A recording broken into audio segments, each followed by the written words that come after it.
Toujours une femme, c'est le podcast qui explore les mille et une façons de vivre pleinement épanouie après une agression sexuelle. Je suis Natacha et je te souhaite la bienvenue sur ce podcast que j'aurais voulu entendre après l'agression sexuelle que j'ai vécue à l'adolescence. Comme beaucoup de femmes, j'ai cru pendant de longues années que je ne m'en sortirais jamais. Pourtant, aujourd'hui, j'ai une vie pleinement épanouie, particulièrement au niveau de ma sexualité. C'est possible. Seule ou avec mes invités témoins et experts, je donne à chaque épisode des clés pour que toi aussi, tu puisses te créer une vie dans laquelle tu te sentes libre, puissante et épanouie. Bonne écoute!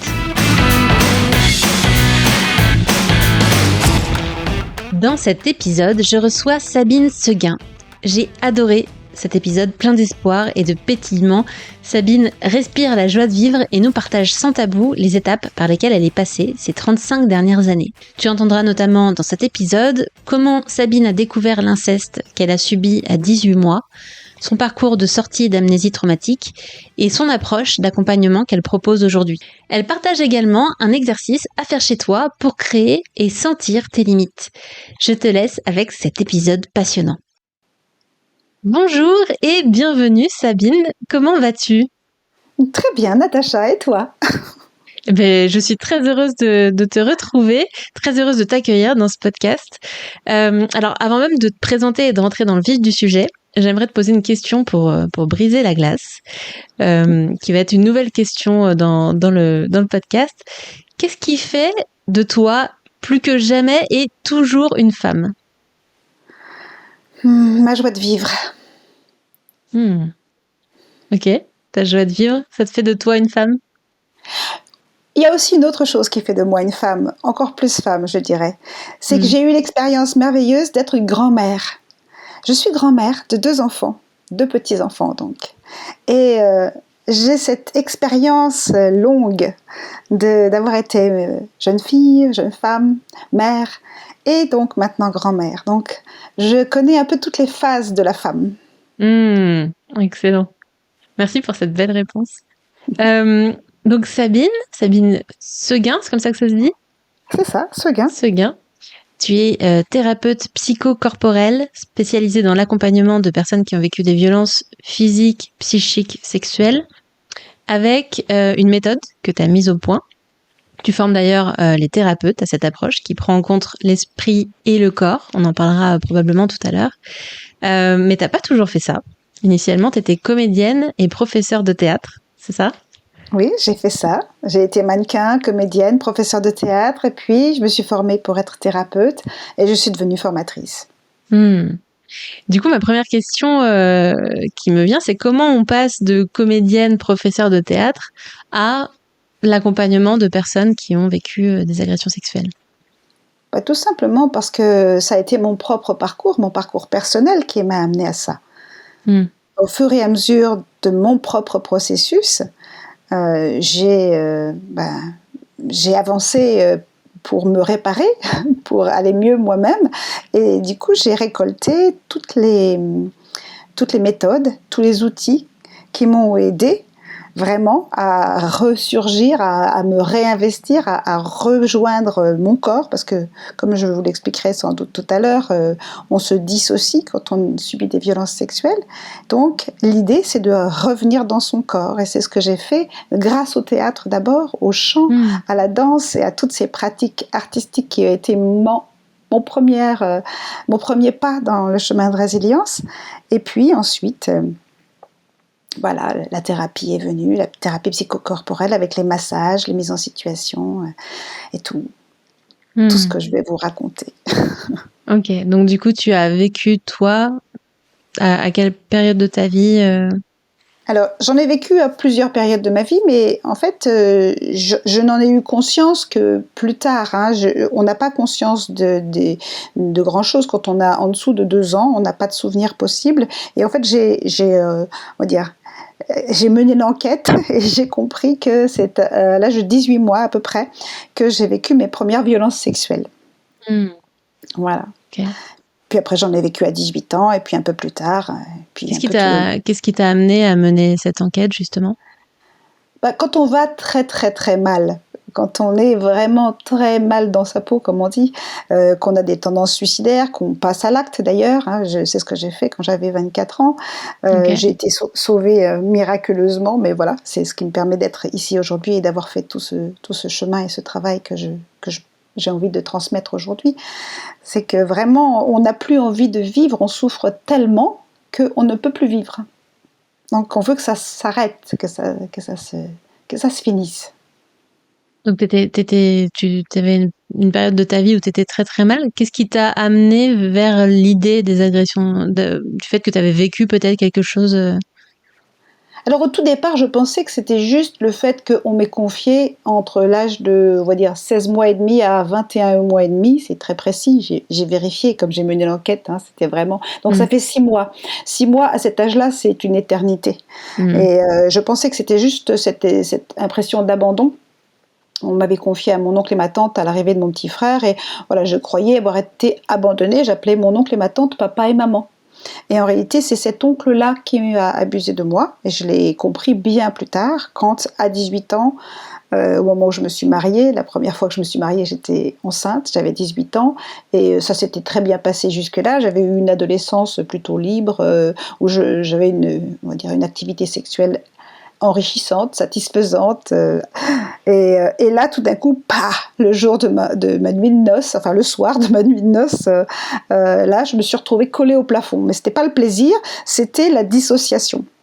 Et donc, c'est à partir de là que j'ai compris que il se passait quelque chose de bizarre. Et après, j'ai vécu 4 années un peu difficiles avec mon premier mari, puis j'ai commencé la thérapie pendant cette période-là, et en fait, de thérapie en thérapie, j'ai fait 20 ans de thérapie, on va dire, classique, même si ma thérapeute avait déjà dans son escarcelle, dans ses outils, la bioénergie qui est déjà un peu du psychocorporel, elle faisait de l'analyse transactionnelle, de la gestalt, ce qui était déjà bien dans les années 90. Et en fait, ça n'était pas suffisant. Mais c'est grâce à elle et le MDR que cette levée d'amnésie s'est produite. D'accord. T'avais quel âge à ce moment-là, du coup? En 2006. Donc, voilà, j'avais 43 ans. Mais en D'accord. fait, j'avais réenterré, après cette séance ou ces séances de MDR, j'avais réenterré en fait la chose parce que c'était absolument pas possible à ce moment-là pour moi d'y faire face. Et c'est après une dizaine d'années supplémentaires de thérapie psychocorporelle que j'ai pu vraiment rejoindre et revivre et ressentir et accueillir ce que ça peut faire d'être violé quand on est si petit. Voilà. Du coup, tu disais que tu avais fait une tentative de suicide vers 24 ans, c'est ça? Oui, c'est ça. Donc, du coup, entre 24 ans et 46 ans où tu as eu cette première levée d'amnésie, t'étais toujours dans la souffrance? Comment ça s'est passé pour toi? En fait, j'ai avancé quand même. Dans la thérapie, on trouve un certain nombre de réponses, on trouve des outils, des ressources, et puis voilà, jusqu'à ce que je sois vraiment, on va dire, guérie, j'avais quand même toujours des accès, en tout cas des pensées noires, des envies suicidaires. Donc ça a été un peu long, oui. Pendant Mais bon, combien de temps, voilà. du coup, au final? Ça s'est raréfié, mais en fait, voilà, j'en avais de temps en temps, même jusqu'à, voilà, il n'y a pas très longtemps, il y a quelques années. Hein, j'ai vraiment mis 35 ans, plus de 35 ans à me sortir de cette situation, parce qu'en fait, c'est très compliqué, parce que l'amnésie post-traumatique recouvre ces faits, et du coup, on en souffre sans savoir vraiment ce que c'est, et pour pouvoir aller chercher, rechercher, revenir en contact avec cette petite-là, aller la rejoindre, ou plutôt, voilà, me rejoindre à cet endroit-là, il faut beaucoup, beaucoup travailler. Donc c'est pour ça que j'ai développé ces outils et cette méthode, même si elle est composée de plein de méthodes que j'ai apprises. On ne peut pas appeler ça vraiment une méthode, c'est juste, voilà, et c'est un chemin de résilience. Je l'ai appelé parcours de résilience. Il y a les ateliers résilience, parce qu'en fait, c'est composé de plein d'outils qui permettent de traverser tout ça beaucoup plus rapidement que ce que j'ai fait, moi. Oui, on a cette volonté de raccourcir le temps, ouais, pour les autres. Effectivement, je comprends tout à fait. C'est aussi mon parcours. Avant d'aller plus loin sur tout ça, tu parles d'amnésie traumatique, post-traumatique. Est-ce que tu saurais donner une définition pour les auditrices qui entendent peut-être ça pour la première fois? Oui, aujourd'hui on en entend beaucoup plus parler, heureusement, hein, on a fait beaucoup de progrès là-dessus. Il s'agit juste d'un phénomène dissociatif, en fait, qui permet à la personne qui vit un traumatisme important d'y survivre.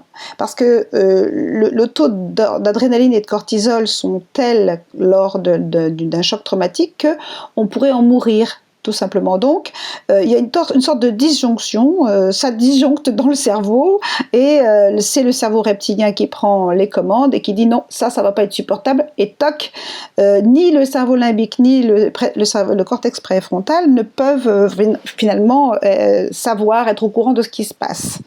Donc, c'est à la fois une anesthésie et aussi une impossibilité d'inscrire le souvenir.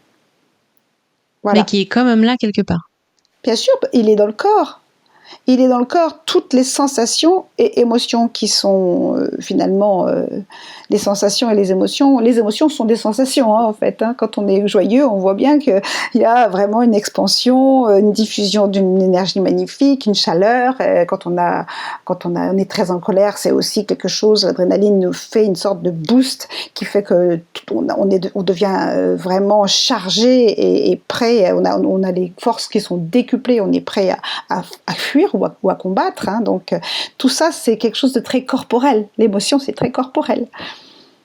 Donc, voilà, tout ça est contenu et retenu à l'intérieur de nous. Et tout le travail va consister à défaire, à enlever les freins qui ont fait que ce n'est plus connu et que toutes les réactions orthosympathiques, donc de fuite ou de combat, ont été retenues. Ok. Voilà, ça va, on en parlera peut-être un petit peu après pour aller plus en détail et peut-être clarifier justement, parce que tu as utilisé plein de mots savants.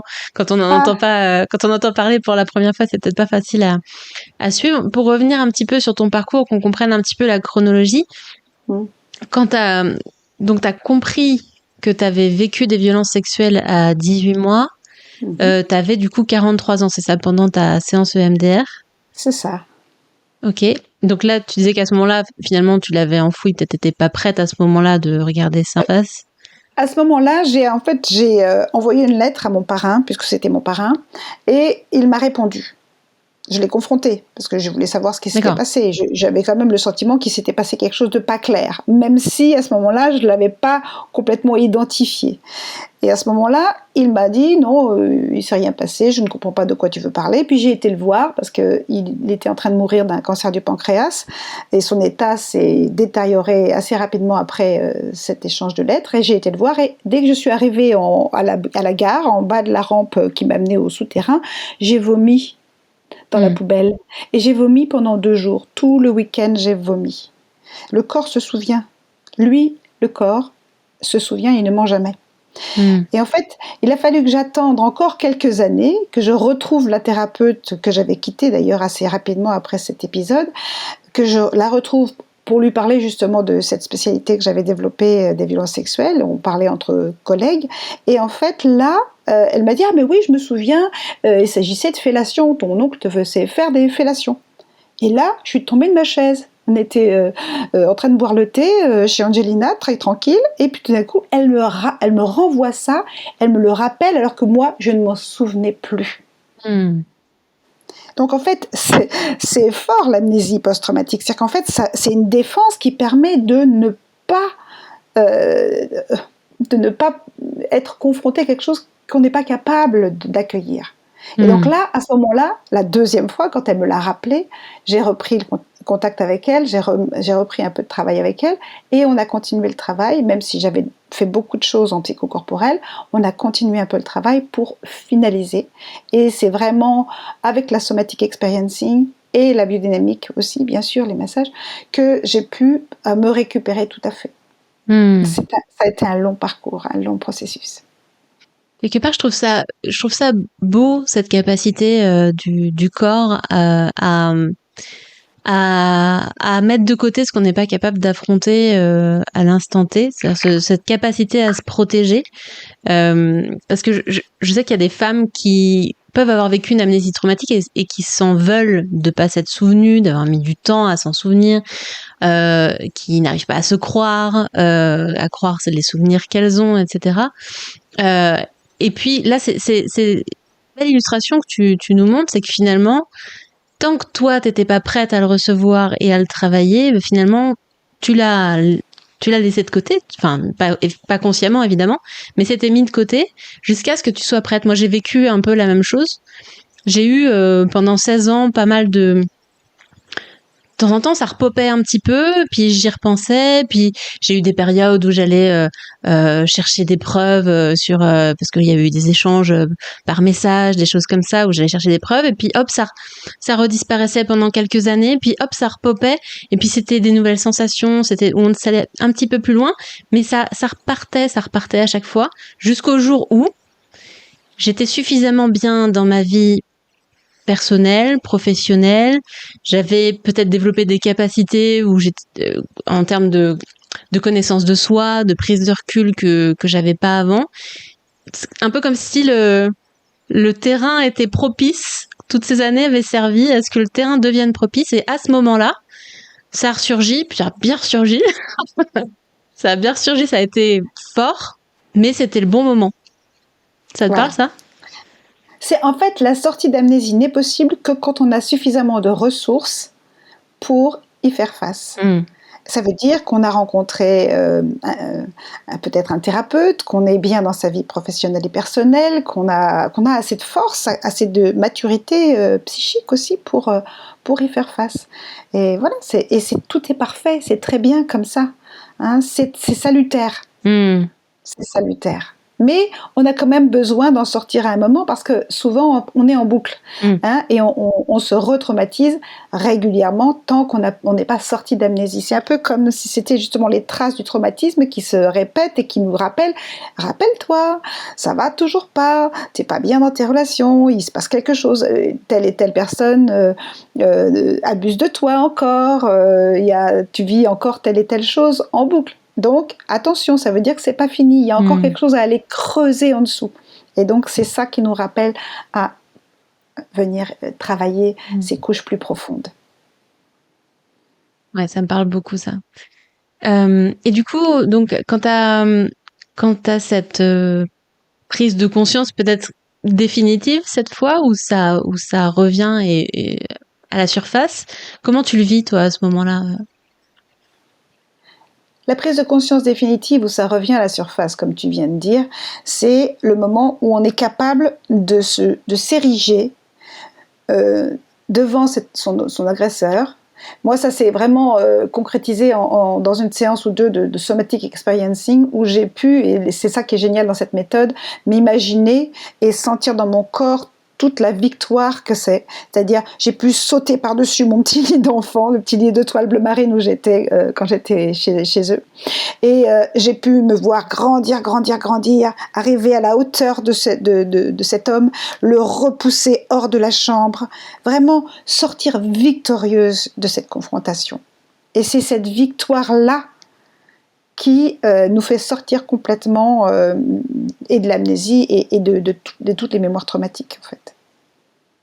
C'est d'arriver à la victoire qui permet d'en sortir. Ok. Donc ça, c'est le moment où tu as réussi à en sortir. Ouais. Ce que je me demandais, parce que je pense qu'il y a des femmes qui ont besoin de pouvoir s'identifier et de comprendre ce qui se passe en elles. Peut-être que de décrire ce que toi, tu as ressenti au moment où tu as compris. C'est peut-être au moment de l'EMDR ou le moment où cette collègue t'a parlé de fellation et qui t'a remis face à ça. Comment ça s'est passé pour toi suite à ça, suite à au souvenir, en fait, à la sortie de l'amnésie, entre le moment où tu es sorti de l'amnésie et le moment où tu as réussi à dépasser ça, comment ça s'est passé pour toi? Alors, la sortie d'amnésie, c'est un petit peu particulier parce que c'est un peu comme, on est un peu en état de choc, c'est un peu comme si ça venait d'arriver là, maintenant, en fait. Sauf qu'on a une plus grande capacité, un plus grand contenant. Et du coup, on ressent de l'horreur, de l'indignation, de l'injustice, d'une rage folle, un dégoût. Le dégoût, c'est vraiment, je veux dire, l'émotion absolu du viol. C'est le dégoût. Hein. Donc, il y a tout ça. Enfin bon, moi, j'ai vécu beaucoup dans la colère dans ma vie ou dans la dépression, donc je les connais, ces signaux-là. Mais là, quand ça arrive et on commence à avoir vraiment la force de réagir, eh bien, on a envie d'en découdre, en fait, aussi, tout simplement. Hein, c'est là où peuvent aussi surgir les envies de meurtre, la rage, vraiment quelque chose qui est de l'ordre du combat. Et on ne sort vraiment du figement, de la dissociation que par le combat, et un combat victorieux. Okay. Ça ne veut pas dire qu'il faut se battre avec tout le monde. Hein. Ça veut dire qu'il faut se battre avec la personne en question. Hein. Évidemment, on ne se bat pas réellement, mais on peut le faire de plein de façons différentes. C'est ce que j'enseigne dans mes formations. Ok, d'accord. Et donc, du coup, évidemment, il y a l'amour au bout. Hein, bien sûr, c'est pas seulement le combat. On ne s'arrête pas là. Au bout, il y a l'amour, et c'est l'amour de soi. La finalité, vraiment, la plus grande et la plus haute finalité de tout ce travail, c'est de revenir à l'amour de soi. L'amour de soi et l'amour des autres, bien sûr, ça va ensemble. Mais c'est le but final, c'est de retrouver l'amour, de revenir à la source première qui est l'amour. Quand est-ce que tu as l'impression de l'avoir trouvé, ça, du coup, pour toi? L'amour, c'est-à-dire, en fait, en réalité, quand on est dissocié, quand on est tout petit et qu'on est dissocié, c'est un peu comme si on se réfugie là. En tout cas, moi, c'est ce que j'ai fait. Je me suis réfugiée très très haut, très loin, dans un monde parfait, dans un monde spirituel sans doute, un monde où on est inatteignable. Donc je le connaissais. Maintenant, il faut retrouver le chemin pour y aller et le vivre ici et maintenant, dans cette terre, dans ce corps. C'est ça tout le challenge, c'est de revenir dans cette innocence, dans cet amour total, mais dans ce corps, ici et maintenant. Donc ça, finalement, c'est assez récent pour toi, finalement, sur l'échelle de ton combat. Oui. C'est en fait, je dirais, depuis 2020, à peu près. Ça fait 3 ans. Oui. Qu'est-ce qui a changé? Parce que du coup, sur toutes ces années, tu as testé plein de choses. Qu'est-ce qui a été pour toi vraiment alors déjà, qu'est-ce que tu as testé? Peut-être avant même d'aller chercher quelle était la solution suprême. Je me suis formée à l'analyse transactionnelle, d'abord. Au Reiki, ça c'est plutôt énergétique. Donc on est dans le monde subtil qui est, on va dire, quand on est dissocié, c'est très facile d'aller dans l'énergétique. Hein. Et je me suis ensuite formée à la biodynamique, à la psychologie biodynamique. Là, c'est vraiment beaucoup plus corporel. Hein. C'est 5 ans de formation. Donc 2 ans en analyse transactionnelle, 5 ans en biodynamique, 3 ans avec la somatic experiencing. Bon, le Reiki, c'était à part, hein, c'était un autre processus. Et voilà, en gros, ça fait une dizaine d'années de formation et 35 ans de thérapie, en gros. Voilà. Donc tes formations, elles t'ont aidé sur ton propre parcours? Bien sûr, parce que quand on se forme, on se forme les uns avec les autres, hein, les uns sur les autres. On pratique avec ses camarades et ses camarades pratiquent sur nous. Donc évidemment, on avance et il y a beaucoup de processus. Et d'ailleurs, il y a dans les mémoires finales de l'école de psychologie biodynamique, par exemple, la première partie est sur son propre processus, la deuxième sur le suivi d'un ou d'une patiente, et puis le troisième sur une partie plus, on va dire, technique qui concerne comment dire, un sujet sur lequel on a envie de parler particulièrement. Et moi, c'était les masques de théâtre, apprentissage de la personnalité primaire. Donc, c'est parce qu'en fait, quand on se quitte comme ça, quand on est dissocié, on est très facilement après, comment dire, adaptable. En tout cas, moi, ça a été mon cas, et j'ai beaucoup porté des masques, et donc je ne savais pas qui j'étais. C'est quelque chose qui revient quand même beaucoup chez les personnes qui ont subi des violences sexuelles. On ne sait pas qui on est. Donc ces masques, donc pour le théâtre, c'est pratique, on va dire. Encore que pour moi, ça n'a pas été possible de vraiment avoir une carrière assez belle parce que j'étais pas moi-même, j'étais pas à l'intérieur de moi. Il faut quand même avoir un petit minimum d'ego et de on va dire d'identité pour pouvoir faire du théâtre, pour revêtir les autres, on va dire les autres personnages. Il faut déjà être quelqu'un. Et quand on est personne, on est personne. Et donc sous le masque, il y avait personne. Donc il a fallu quand même tout ce processus pour revenir à l'intérieur de moi, pour pouvoir devenir moi, quelqu'un. En tout cas, revêtir une forme. C'est beau ça. J'aime bien cette idée dans certains cursus, malheureusement pas dans tous, mais dans certains cursus autour de la psychologie, de la thérapie, de l'aide à l'autre, où il y a cette pratique sur soi qui te permet d'avancer, de comprendre ce que la personne que tu vas accompagner peut vivre, et surtout d'être une personne un peu plus, comment dire, un peu plus expérimentée et un peu plus développée, si on peut dire ça comme ça, pour pouvoir être plus en mesure d'accueillir. Je dis ça parce qu'il y a parfois, alors je veux pas du tout mettre d'étiquette et ni faire de généralité, mais il y a parfois des psys, on a l'impression qu'ils sont plus là pour régler leurs problèmes que pour régler ceux des autres, parce qu'ils ont eux-mêmes pas avancé sur leur sujet. Et pour moi, ça, c'est pour ça que pour moi... Ouais, pardon, vas-y. Excuse-moi. C'est très important, ça, pour moi. C'est très, très important. Pour moi, l'outil principal, comme pour le comédien, du thérapeute, c'est soi. C'est tout ce qu'on a pu traverser soi-même. Si on n'a pas été jusqu'au bout de son travail, comment accompagner quelqu'un sur ce chemin? Je ne vois pas comment. Je te rejoins complètement. Et j'ai l'impression, alors peut-être je me trompe, mais qu'il y a, en tout cas, il y a des écoles ou des formations où il manque ça. Et je trouve ça assez dommage. Bon. C'est pour ça que mes formations sont expérientielles.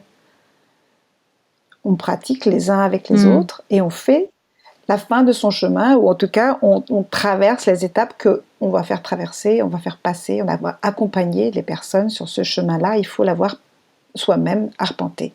Oui, arpenter sans vivre exactement la même chose, au moins on a une idée de à quoi ça ressemble, et c'est important de pouvoir se relier à ça au moment où on aide la personne qu'on accompagne, pas pour faire une projection, mais pour au moins être suffisamment en empathie pour comprendre ce qu'elle vit et adapter à ce qui se passe chez elle. Mais bon, l'empathie, ça c'est vraiment aussi un des signaux.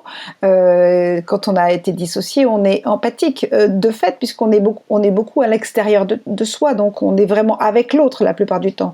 On est même parfois beaucoup plus avec l'autre qu'avec soi-même. Donc tout le chemin, ça va être de revenir à soi et de savoir ce qui est de l'autre et ce qui est de soi. De savoir reconnaître ce qui est de l'autre et ce qui est de soi. On a en fait une membrane poreuse, une membrane psychique poreuse. Donc il va falloir rétablir les limites et refaire faire une petite réflexion. On passe un petit peu d'enduit, là. On est un petit peu vraiment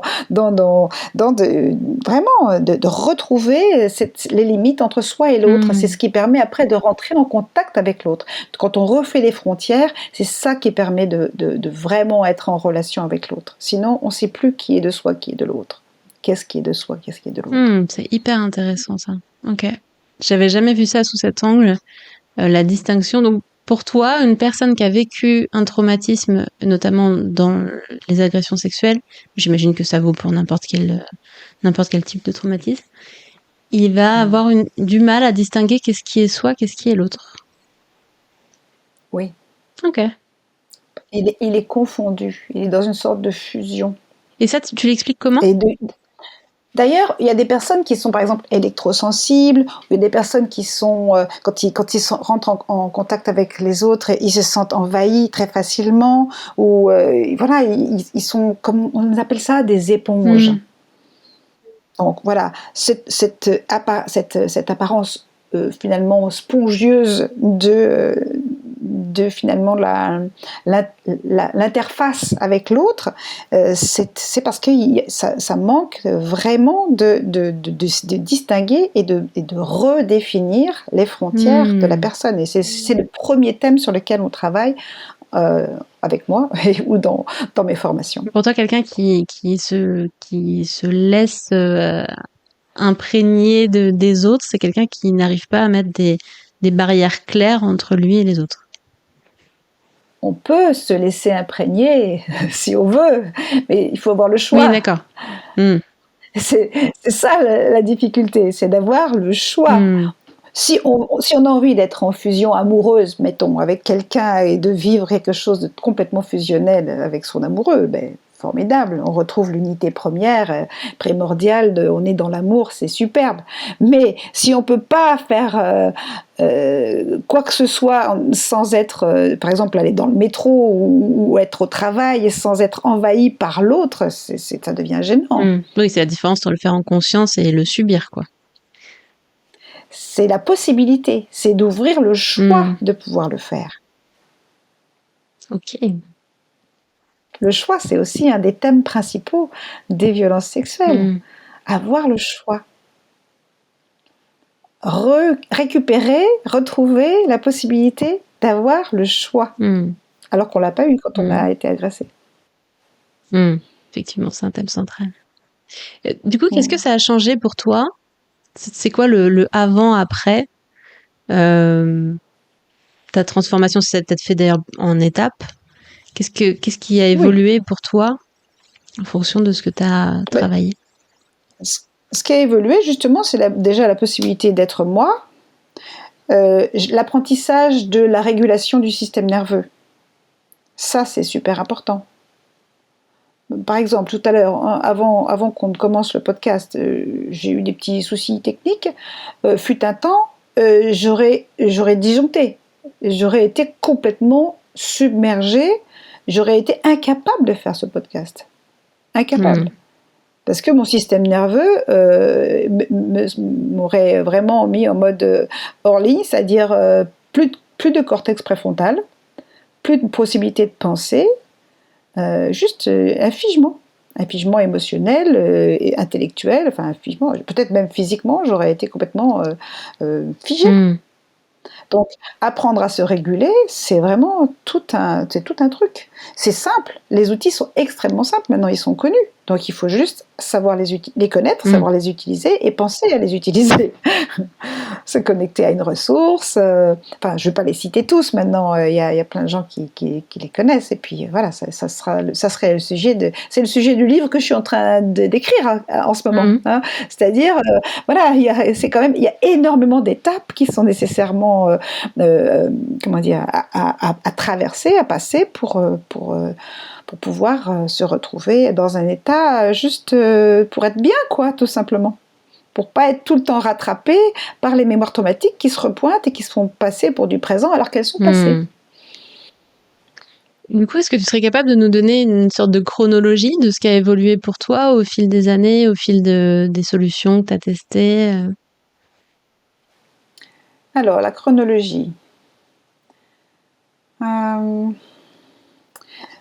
Ça fait partie aussi du résultat en général. On peut mettre sur le fil autobiographique et se situer d'un bout à l'autre de sa vie quand on a fini le chemin.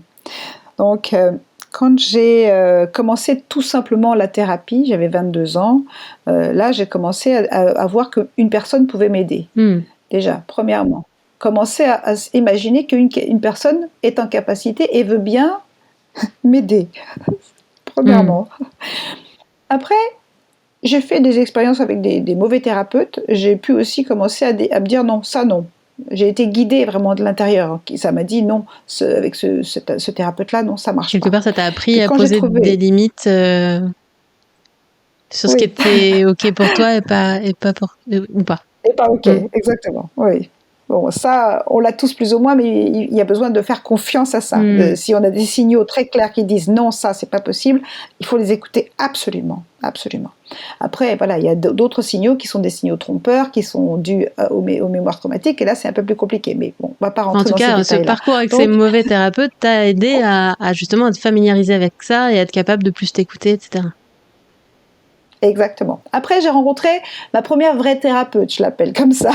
Et là, waouh, déjà, juste, c'était beau chez elle. J'avais envie d'y être. C'était lumineux, magnifique, elle était douce, elle m'a accueillie. Donc, l'accueil.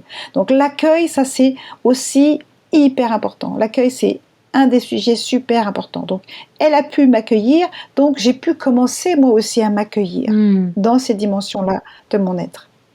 La thérapie de groupe que j'ai fait avec elle m'a ouvert sur le fait que en fait, j'étais tellement empathique, je sentais ce que l'autre sentait alors que lui ne voulait pas le sentir, et plus et mieux que ce que moi je sentais à ce moment-là.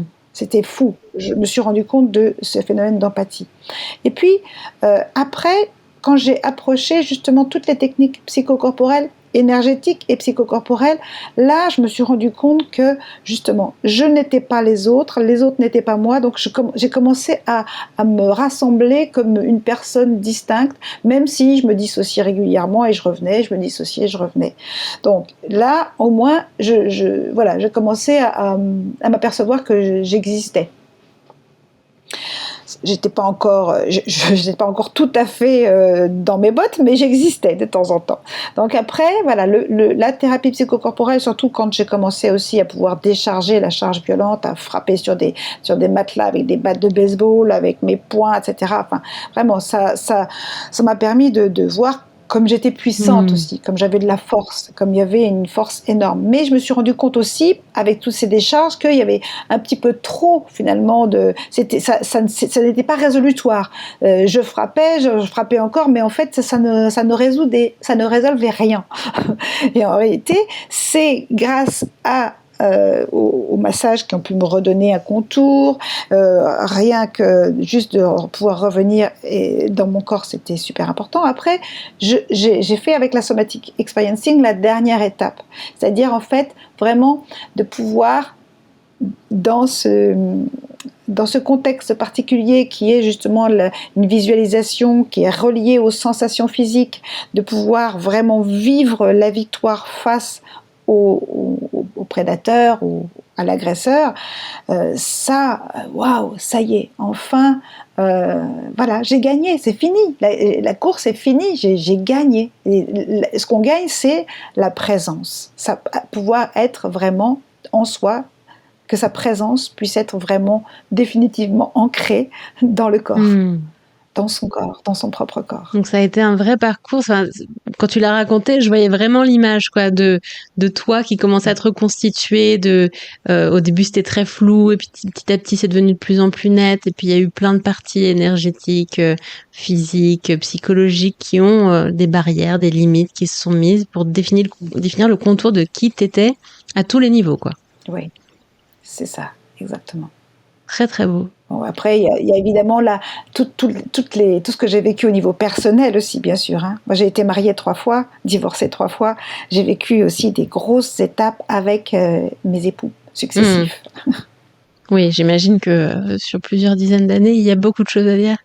Et il y a eu et potentiellement plein de petites choses qui ont apporté des compréhensions, des prises de conscience, qui ont permis de passer des étapes, qui ont permis d'aller vers des nouvelles choses. Ça pourrait être... Des lectures. Ouais, carrément. Des lectures, des rencontres. Moi, si j'avais pas rencontré Violaine Guérin, je sais pas où j'en serais aujourd'hui.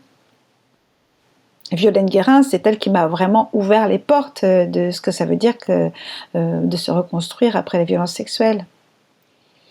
Même si je venais de finir ma formation en biodynamique, elle a commencé à poser des mots. Et aussi, elle avait vraiment des thèmes importants dans ses ateliers, les ateliers d'escrime, hein, que j'ai co-animé avec elle, et puis après que j'ai animé moi-même. Voilà, la résilience par l'escrime, ça a été super important pour moi.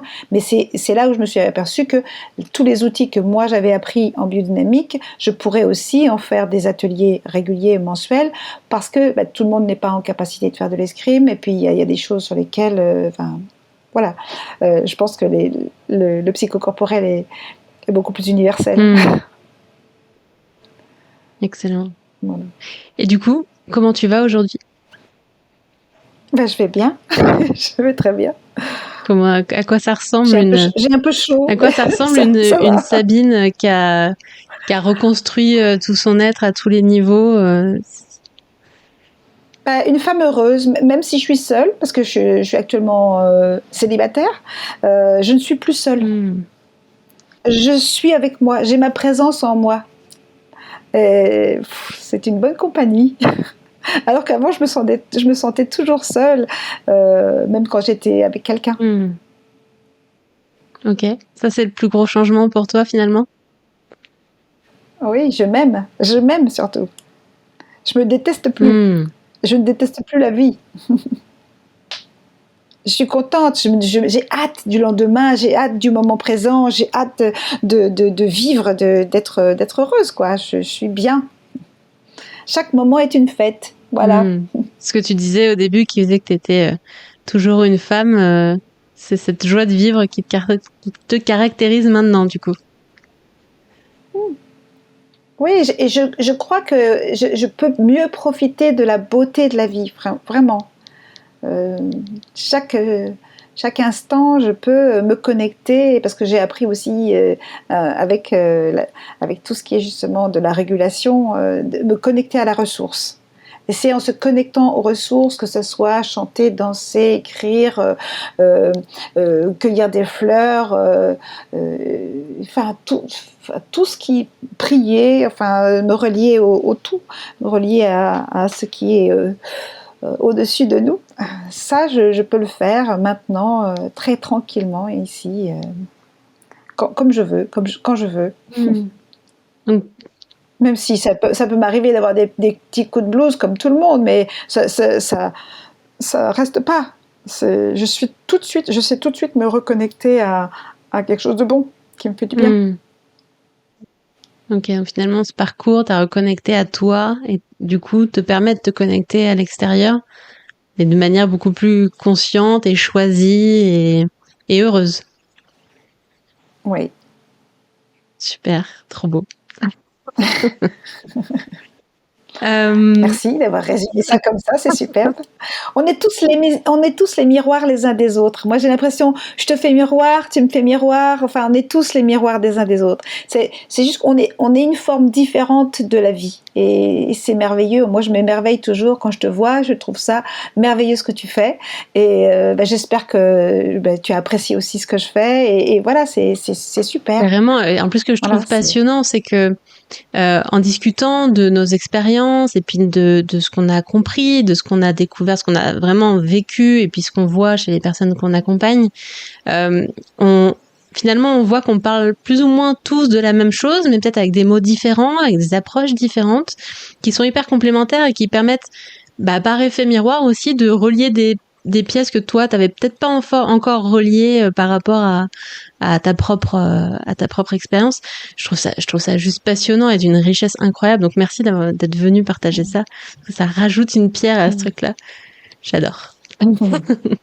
C'est un puzzle. On est notre vie quand on a été, on va dire, explosé par les violences sexuelles. C'est comme un puzzle. Il faut aller retrouver toutes les pièces et rassembler l'image en fait, pour reformer une image. Et puis après, avec les autres, on peut voir aussi qu'on a chacun un morceau d'un autre puzzle plus grand, plus beau encore, qui compose l'humanité. C'est beau, ça, un truc un peu fractal où chaque puzzle de chacun compose un puzzle plus grand. J'aime beaucoup. C'est une fractale. Et on va s'en rendre compte de plus en plus. Hein. Tout est dans tout.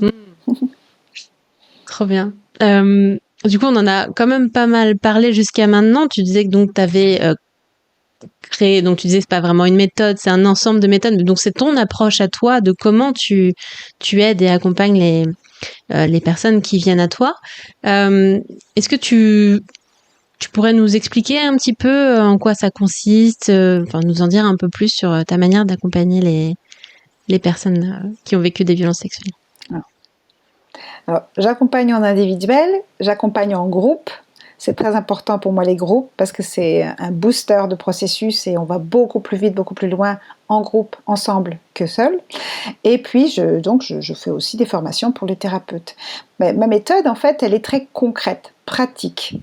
Il y a des exercices qui sont reliés à chacun des thèmes importants que j'ai, on va dire, distingués dans ce parcours. Et en fait, à chaque étape, il y a 3, 4, 5, une dizaine d'exercices parfois qui vont permettre, avec une sorte de, comment dire, je ne sais pas comment dire ça, une progressivité, hein, et bien sûr on commence par tous les exercices sur les limites, mais il y a aussi ensuite c'est l'ancrage et les limites ça va ensemble, et on est obligé de passer par une étape avant l'autre, mais en même temps c'est comme la fractale de tout à l'heure, tout est dans tout, donc évidemment donc il y a les limites, l'ancrage, mais il y a aussi, après je vais pas dénommer toutes les étapes, mais en fait chaque étape a ces petits outils qui sont à la fois des outils diagnostiques, qui sont des outils qui commencent à être thérapeutiques aussi, qui sont thérapeutiques, et dès les premières séances, peut-être parfois même dès la première séance, une personne quand elle arrive, elle repart et elle va avoir déjà un acquis tout de suite, et c'est ça qui donne le courage d'avancer, et c'est ça qui est là, on construit brique par brique cette résilience en ayant des outils pratiques qui sont dans le corps, dont on sent immédiatement les effets et qui permettent de construire, de se reconstruire, de revenir à l'intérieur de soi. Ce serait trop long, je ne pourrais pas, même en 1 heure, je ne pourrais pas résumer tout ce que je fais. Mais l'important, c'est que ça soit des outils pratiques. J'utilise beaucoup le symbole. Hein, le symbole est le langage de l'inconscient. Donc, par exemple, je vais quand même prendre l'exemple du premier outil que j'utilise. Hein, c'est une petite cordelette avec laquelle je vais proposer à la personne de former les limites de son espace personnel, de son territoire intime. C'est d'ailleurs un des exercices qui apparaît dans la pièce de théâtre que j'ai montée l'année dernière, qui s'appelait « Territoires intimes ». Et donc, on forme autour de soi avec cette cordelette, avec ses mains, avec ses doigts, avec tout son corps, on sent et on pose, littéralement, on pose ses limites. Et cet exercice-là, il est magique. Il y a des personnes pour qui cette notion même n'existait pas. Et là, tout d'un coup, elles voient qu'elles ont un endroit à elles ou un son chez elles. Et c'est inviolable. C'est comme la membrane d'une cellule dont la personne est le noyau. Donc en fait, c'est vraiment vital d'avoir cette membrane autour de soi. Et reconstruire ça, ça se fait quelquefois en une séance, quelquefois en un petit peu plus, mais en tout cas, c'est déjà énorme. Donc voilà, ça je vous donne ce cadeau, faites-le. Si c'est pas assez une cordelette, mettez-en 2. Vous verrez, il y a des gens qui font un espace tout petit, d'autres qui font un espace très grand, d'autres qui ont besoin de quelque chose de beaucoup plus épais. Il y a des gens qui m'ont carrément fait sortir de mon cabinet parce que la cordelette c'était pas suffisant, donc on a travaillé pour petit à petit que les murs puissent être remplacés par la cordelette. Parfois on fait des cabanes, parce qu'évidemment le jeu de la cabane pour les enfants c'est exactement ça, c'est on fait son espace, on fait les frontières de son territoire, tout simplement. Génial. Donc du coup, il y a un aspect psychologique, un aspect sensoriel. Il y a vraiment le fait que ce soit palpable, qu'on puisse le sentir avec ses mains, qu'on puisse le voir, qu'on puisse... C'est les 5 sens, de toute façon. Il faut toujours travailler dans les 5 sens. C'est très important que ça soit ce travail-là très pratique, mais aussi pour les rêves éveillés dirigés que j'utilise beaucoup. On travaille toujours dans les 5 sens. Et en Somatic Experiencing, c'est pareil, c'est les 5 sens. C'est le corps. C'est dans le corps qu'on a été agressé, c'est dans le corps qu'il faut venir réparer. C'est tout simple. Excellent. Et donc tu disais, on a potentiellement des résultats dès le départ, il y a des choses qui se passent dès le départ. Du coup, toi, les personnes que tu accompagnes, tu les suis sur combien de temps Alors, c'est très variable en fonction de ce qui leur est arrivé, de comment ça a été reçu, parce qu'évidemment, on n'est pas égaux devant les traumatismes. Mais quand ils arrivent, selon là où ils en sont, ça peut mettre 1 an ou 2 ans. Mais c'est rarement plus. Donc, c'est beaucoup raccourci par rapport à mes 35 ans. C'est clair, c'est clair.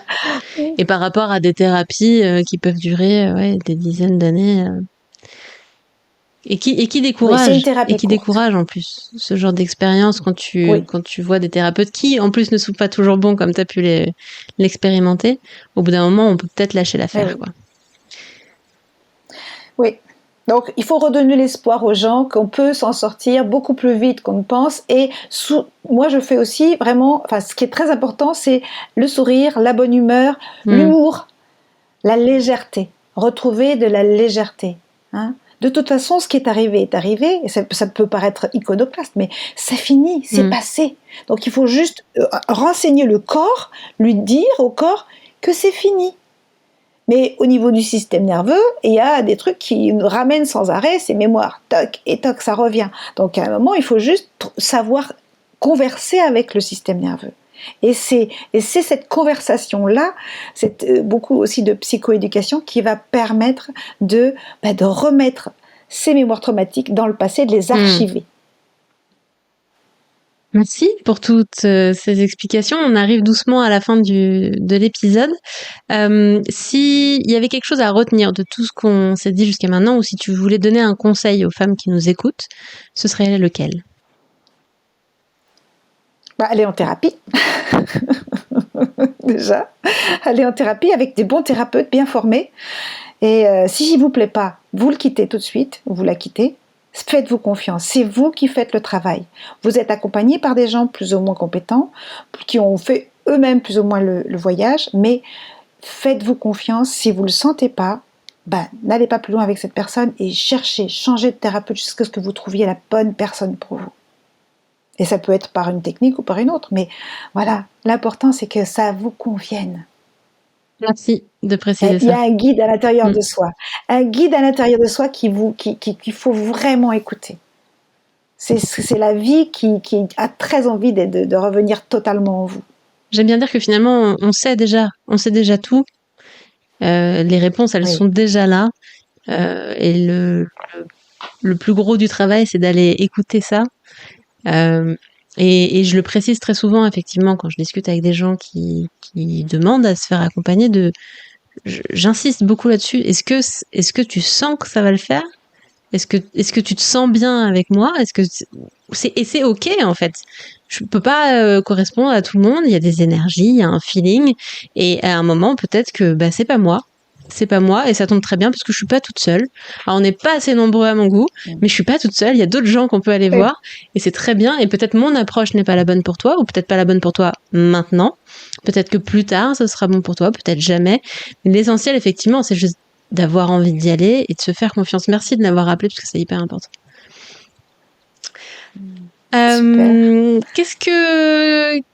Est-ce que tu as des lectures, des podcasts, des documentaires, des films que tu voudrais conseiller à nos auditrices ? Le podcast de Charlotte Pudlowski, je crois que tout le monde l'a plus ou moins entendu, mais il est très important. Je mettrai le lien. Ou peut-être une nuit. C'est sur l'inceste principalement, mais l'inceste, ça concerne énormément de gens quand même. Et puis, j'aime beaucoup le livre de François Louboff sur guérir des violences sexuelles ou guérir... je ne sais plus exactement le titre, mais c'est François Louboff. Voilà, je dois l'avoir là. C'est pas... Attends. Moi, je mettrai le lien en description pour retrouver tout ça. Guérir d'un abus sexuel. Voilà, c'est ça. Et c'est un livre qui parle de quoi, du coup ? Enfin, le thème on a compris, mais c'est... Lui, il parle de l'EMDR, lui, principalement, mais il est psychiatre et il est très clair. Il est extrêmement clair. Il parle extrêmement bien de toutes les questions les plus importantes, on va dire, de ces problématiques-là. Ok, super. Et le podcast dont tu parles aussi, effectivement, un excellent podcast d'une femme qui a enquêté en fait sur l'inceste, sur la perception de l'inceste, sur pourquoi c'est un tabou, etc. Très très intéressant. L'approche et le podcast en plus est très bien fait. Donc effectivement, si c'est un sujet qui vous intéresse et avec lequel vous vous sentez prêt d'aller explorer, c'est un super podcast à aller écouter. Mais c'est vrai qu'il est un peu fort et ça concerne toute la société, parce que pour moi c'est un mal qui gangrène la société tout entière, et je pense qu'on ne peut pas s'en sortir tout seul, il faut s'en sortir ensemble. C'est pour ça que je forme des thérapeutes, parce qu'en fait plus on va être nombreux et nombreuses à aider et à accompagner les personnes qui ont subi des violences sexuelles, et plus la société tout entière sera guérie. Alors on parle d'un enfant sur 5, entre 1 sur 5 et 1 sur 10, ce qui représente quand même énormément de monde. Donc effectivement, je pense que le mot gangrène de la société, c'est bien choisi. Et puis mon livre. Et ton livre, il sort quand du coup ton livre ? Je ne sais pas encore comment. Cette année, il va Ok, sortir. d'ici fin 2023, tu connais déjà le titre? Oui. Ce sera Chemin de résilience, du corps-objet au corps conscient et libre. Ok, super. Et édité chez? Je ne sais pas encore. Pas encore, ok. Ça, c'est pas réglé encore. Ok, en tout cas, Non. il est en cours d'écriture et bientôt terminé. Voilà. Apparaître bientôt. Oui. Super. Toujours une femme, c'est du coup un podcast qui parle des 1001 façons de se créer une vie épanouie après une agression sexuelle. Qui dans tes contacts tu voudrais inviter ici pour venir partager autour de ces sujets-là? Je ne sais pas. Je pense que François Leboeuf, on pourra l'inviter. François Leboeuf? Bah oui, peut-être. Ok, ça marche. Il est Je très note. bien. Voilà. Et du coup, pour terminer, quel est le meilleur moyen de te suivre, de te joindre si on veut se faire accompagner par toi, voir ce que tu partages? Alors, j'ai sur LinkedIn, sur Instagram, sur Facebook et sur mon site, tout simplement. Ok, tout ça. Donc on mettra tous ces liens en description où vous pourrez retrouver Sabine Seguin. Merci beaucoup pour cet échange d'une richesse incroyable. Merci pour ton temps et pour ta franchise, tes partages, tout ça. C'était un super moment. Moi, j'ai passé un super moment en tout cas. Merci, moi aussi. Et à très bientôt. Merci à toi, Natacha. C'est la fin de cet épisode. Je te remercie pour ta chaleureuse écoute. Si tu veux être informé des prochains épisodes ou en savoir plus sur comment j'aide les femmes ayant vécu une agression sexuelle à se créer une vie dans laquelle elles se sentent libres, puissantes et épanouies, rejoins ma newsletter sur toujoursunefemme.fr/newsletter. Tu retrouveras le lien en description. Je t'envoie tout mon amour et à très bientôt.